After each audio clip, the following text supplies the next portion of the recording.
കുട്ടി വക്കീല് വന്ന് എന്താണ് ഞങ്ങൾക്ക് പറഞ്ഞു തരാനായിട്ട് പോകുന്നത്? ഈ ഒരു കുട്ടി വക്കീല് വന്ന് ഇവിടെ 1 മണിക്കൂർ എന്ത് നിയമമാണ് പറഞ്ഞു തരാൻ പോകുന്നത്? കുറച്ച് ആളുകളെ വിചാരിക്കും ഇതൊന്ന് കഴിഞ്ഞിട്ട് വേണം എനിക്ക് വീട്ടിലെത്തി കുറച്ച് പണികളൊക്കെ ചെയ്യാൻ. അതുകൊണ്ട് പകുതി മനസ്സ് എവിടെയാണ്? വീട്ടിൽ വെച്ചിട്ടായിരിക്കാം നിങ്ങൾ ഇവിടെ വന്നിരിക്കുന്നത്. നിങ്ങളുടെ കുഞ്ഞുങ്ങൾക്ക് വേണ്ടി നിങ്ങൾ നിങ്ങളുടെ ജോലി സമയമൊക്കെ മാറ്റിവെച്ച് ഇന്ന് ഈ വിദ്യാലയത്തിൽ വരുമ്പോ ഈ 1 മണിക്കൂർ കഴിഞ്ഞ് നിങ്ങൾക്ക് എന്ത് മനസ്സിലായി എന്ന് ചോദിക്കുമ്പോ നിങ്ങളുടെ മനസ്സിൽ എന്തുണ്ടാവണം? ഒരു വലിയ മറുപടി ഉണ്ടാവണം. നിങ്ങളുടെ ജോലി സമയമൊക്കെ മാറ്റിവെച്ച് 1 മണിക്കൂർ കുട്ടിക്ക് വേണ്ടി ഇവിടെ നിന്നിരിക്കുമ്പോ കേവലം 1 മണിക്കൂറിൽ ഞാൻ ബോധവൽക്കരണം കേട്ട് നന്നാവാനൊന്നും പോകുന്നില്ല എന്ന് പറയുന്ന കുട്ടികളെ മാറ്റി ചിന്തിപ്പിക്കാനായിട്ട് നിങ്ങളുടെ മനസ്സിൽ ഒരു മാജിക് ഉണ്ടാവണം. നിങ്ങളുടെ മനസ്സിൽ ഉണ്ടാവണം. അങ്ങനെയാണെങ്കിൽ മാത്രമേ എന്ത് ചെയ്യാൻ പറ്റുള്ളൂ? നല്ല രീതിയിലേക്ക് കുട്ടികളെ നിങ്ങൾക്ക് വളർത്തിയെടുക്കുവാനായിട്ട് സാധിക്കുള്ളൂ. അപ്പൊ ഞാൻ നിയമത്തിന്റെ ബോധവൽക്കരണം നൽകുമ്പോ ആദ്യം നിങ്ങൾ മനസ്സിലാക്കേണ്ടത് നിങ്ങൾ എത്ര സമയം നിങ്ങളുടെ കുട്ടികളുമായിട്ട് ചിലവഴിക്കുന്നുണ്ട്. നിങ്ങൾ ഒരുപക്ഷെ നിങ്ങൾ വീടുകളിൽ ജോലി ചെയ്യുന്ന സമയത്ത് അല്ലെങ്കിൽ നിങ്ങൾ ജോലിക്ക് പോയി തിരിച്ചു വരുന്ന സമയത്ത് ഒരു കുട്ടിയുടെ സ്കൂളിൽ എന്താണ് പഠിപ്പിച്ചത്, അല്ലെങ്കിൽ നിന്റെ കൂട്ടുകാരുടെ പേരാണ് എന്തൊക്കെയാണ് എന്ന് ചോദിക്കുമ്പോൾ നിങ്ങളിൽ എത്ര പേർക്ക് ഇപ്പൊ പറയാനായിട്ട് ഒരു മറുപടി ഉണ്ട്? ഒരുപക്ഷെ നമ്മളിൽ പലർക്കും എന്തുണ്ടാവില്ല? ആ ഒരു മറുപടി ഒരുപക്ഷെ ഉണ്ടാവില്ല. അവരുടെ ക്ലാസ്സിൽ എന്താണ് പഠിപ്പിച്ചത് എന്ന് ചോദിക്കുമ്പോൾ നിങ്ങൾക്ക് ഒരുപക്ഷെ നിങ്ങളുടെ മനസ്സിൽ എന്തുണ്ടാവില്ല? ഒരു മറുപടി ഉണ്ടാവില്ല. ഓരോ കുഞ്ഞുങ്ങളും വ്യത്യസ്തമായിട്ടുള്ള ജീവിത സാഹചര്യങ്ങളിൽ നിന്നാണ് ഒരുപക്ഷെ എന്ത് ചെയ്യുന്നത്? വളർന്നു വരുന്നത്. അപ്പോ അവരിങ്ങനെ ക്ലാസ്സിൽ പോകുന്ന സമയത്ത് അവർ പല രീതിയിലുള്ള ആളുകളുമായിട്ട് എന്ത് ചെയ്യുന്നുണ്ടാവാം? Interact ചെയ്യുന്നുണ്ടാവാം, communication നടത്തുന്നുണ്ടാവാം. അവര് തിരിച്ചു വീട്ടിലേക്ക് വരുന്ന സമയത്ത് അവരോട് എത്ര സമയം നിങ്ങൾ ചിലവഴിക്കുന്നു എന്നത് ആ കുട്ടിയുടെ സ്വഭാവത്തെ എന്ത് ചെയ്യുന്നുണ്ടായിരിക്കാം? ഒരുപക്ഷെ മാറ്റിയെടുക്കുന്നുണ്ടായിരിക്കാം. നിങ്ങൾ തിരിച്ചു വീട്ടിൽ വരുമ്പോ അവരുടെ ബാഗ് ചെക്ക് ചെയ്യുന്ന സമയത്ത് ആരെങ്കിലും ഒരുപക്ഷെ അവരുടെ ബാഗിൽ എന്തിട്ടുണ്ടാവാം? MDMA ഒരു ചെറിയ പാക്കറ്റ് ഒരുപക്ഷെ ഇട്ടുണ്ടാവാം. കഞ്ചാവിന്റെ എന്തെങ്കിലും ഒരു പാക്കറ്റ് ഒരുപക്ഷെ ആരും അറിയാതെ അവരുടെ ബാഗുകളിൽ ഒരുപക്ഷെ ഇട്ടുണ്ടാവാം. നിങ്ങൾ വിചാരിക്കുന്നുണ്ട് എന്റെ കുട്ടികൾ എന്ത് ചെയ്യുന്നില്ല? തെറ്റുകളിലേക്കൊന്നും പോകുന്നില്ല എന്ന്. പക്ഷേ നിങ്ങൾ പോലും അറിയാതെ ഇത്തരത്തിലുള്ള ലഹരി പദാർത്ഥങ്ങൾക്ക് ഒരുപക്ഷെ നിങ്ങളുടെ കുഞ്ഞുങ്ങൾ അടിമകളായിട്ട് എന്ത് ചെയ്യുന്നുണ്ടാവാം? മാറുന്നുണ്ടാവാം. അപ്പൊ നിങ്ങൾ പറയും ചിലപ്പോ എന്റെ കുഞ്ഞിന്റെ ബാഗിൽ അങ്ങനെ ഒരു സംഭവം ഉണ്ടെങ്കിൽ പോലും എന്ത് ചെയ്തിട്ടില്ല? കുഞ്ഞിന് അതിനെക്കുറിച്ചൊന്നും അറിയില്ല എന്ന് പറഞ്ഞ് എന്ത് ചെയ്യാൻ പറ്റില്ല? നിങ്ങൾക്ക് നിയമത്തിൽ രക്ഷപ്പെടാനായിട്ട് പറ്റില്ല. നിങ്ങൾ അറിഞ്ഞോ അറിയാതെയോ നിങ്ങളുടെ കൈകളില് അല്ലെങ്കിൽ നിങ്ങളുടെ ബാഗുകളിൽ, നിങ്ങളുടെ കുഞ്ഞുങ്ങളുടെ ബാഗുകളില് ഇത്തരത്തിലൊരു പാക്കറ്റ് കണ്ടു കഴിഞ്ഞാൽ നിങ്ങൾക്ക് എന്ത് ചെയ്യാം? നേരെ ജയിലിൽ കൊണ്ടുവിടേണ്ടതായിട്ട് വരും. നിങ്ങൾ വിചാരിക്കും കുഞ്ഞിനൊന്നും അറിയില്ല എന്ന് പറഞ്ഞൊരു പക്ഷെ നിങ്ങൾക്ക് അവിടെ എന്ത് ചെയ്യാൻ പറ്റില്ല? രക്ഷപ്പെടുത്താനായിട്ട് പറ്റില്ല. എനിക്ക് ആ നിയമത്തെ കുറിച്ച് അറിയില്ല എന്ന് പറഞ്ഞ നിയമത്തിൽ നിന്ന് നിങ്ങൾക്ക് ഒരിക്കലും എന്ത് ചെയ്യാൻ പറ്റില്ല? രക്ഷപ്പെടാൻ പറ്റില്ല. അതുകൊണ്ട് നിങ്ങൾക്ക് എന്തറിഞ്ഞിരിക്കണം? നിയമത്തെക്കുറിച്ച് കൃത്യമായൊരു ബോധ്യം നിങ്ങൾക്ക് ഉണ്ടാവണം. ഒരു കുഞ്ഞ് സ്കൂളിൽ നിന്ന് അല്ലെങ്കിൽ ട്യൂഷൻ ക്ലാസ്സിൽ പോയിട്ട് തിരിച്ചു വരുമ്പോൾ ആ കുഞ്ഞിന്റെ പോക്കറ്റിൽ എന്തൊക്കെയാണ് ഉള്ളത് എന്ന് തിരഞ്ഞു നോക്കാനുള്ള ഒരു മനസ്സ് നിങ്ങൾക്ക് ആദ്യം ഉണ്ടാവണം.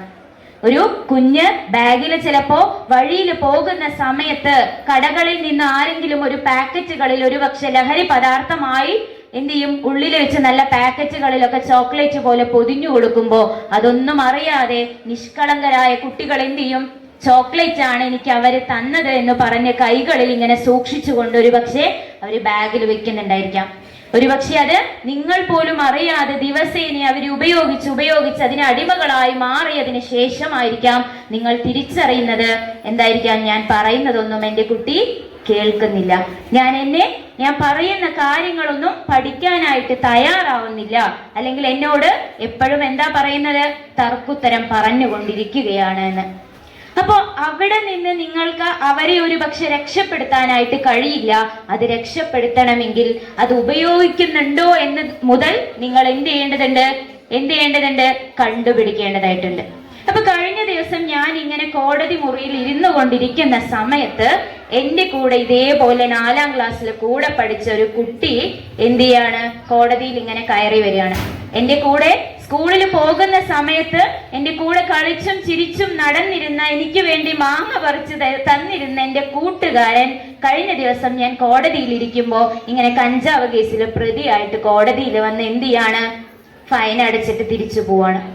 ആ ഒരു ഇതിൽ നിന്ന് നമുക്ക് മനസ്സിലാക്കാം, ഇപ്പോ എല്ലാ കടകളിലും എന്ത് അവൈലബിൾ ആണ്, ഇത്തരത്തിലുള്ള ലഹരി പദാർത്ഥങ്ങൾ അവൈലബിൾ ആണ്. നിങ്ങൾ വിചാരിക്കും MDMA-യും കഞ്ചാവും ഒക്കെ ഒരു പാക്കറ്റിൽ കാണുന്ന വെള്ളപ്പൊടി മാത്രമാണെന്ന്. പക്ഷെ അല്ല. കുട്ടികൾക്ക് എങ്ങനെയാണോ ഇഷ്ടം തോന്നുന്നത് അതുപോലെയുള്ള വർണ്ണ കടലാസുകളിൽ ഇങ്ങനെ പൊതിഞ്ഞു കൊടുക്കുമ്പോ ഒന്നും അറിയാതെ കുട്ടി ഒരുപക്ഷെ അത് ചവച്ച് തിന്നുന്നുണ്ടായിരിക്കാം.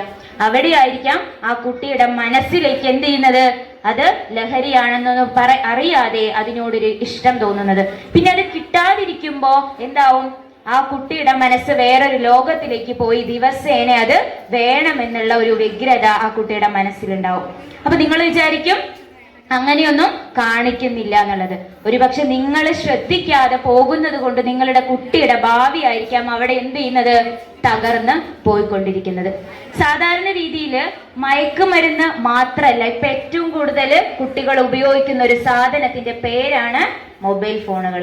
കഴിഞ്ഞ ദിവസം ഞാൻ ഇങ്ങനെ ക്ലാസ് എടുക്കാനായിട്ട് ഒരു സ്കൂളിൽ പോകുന്ന സമയത്ത് ഒരു അമ്മ എന്നെ വിളിച്ചിട്ട് ഇങ്ങനെ കരഞ്ഞുകൊണ്ട് പറയാണ്, വക്കീലെ എന്നെ ഒന്ന് രക്ഷിക്കണം. അപ്പൊ ഞാൻ പറഞ്ഞു, നിങ്ങൾ കരയണ്ട, കാര്യം എന്താണെന്ന് എനിക്ക് പറഞ്ഞു തരണമെന്ന് പറഞ്ഞപ്പോ ആ അമ്മ പറയാണ്, അവരുടെ മകൻ എന്ത് ചെയ്യാണ്, രാത്രി 2:30 വരെ മൊബൈൽ ഫോണിൽ ഇങ്ങനെ നിരന്തരമായിട്ട് നോക്കിക്കൊണ്ടിരിക്കുകയാണ്.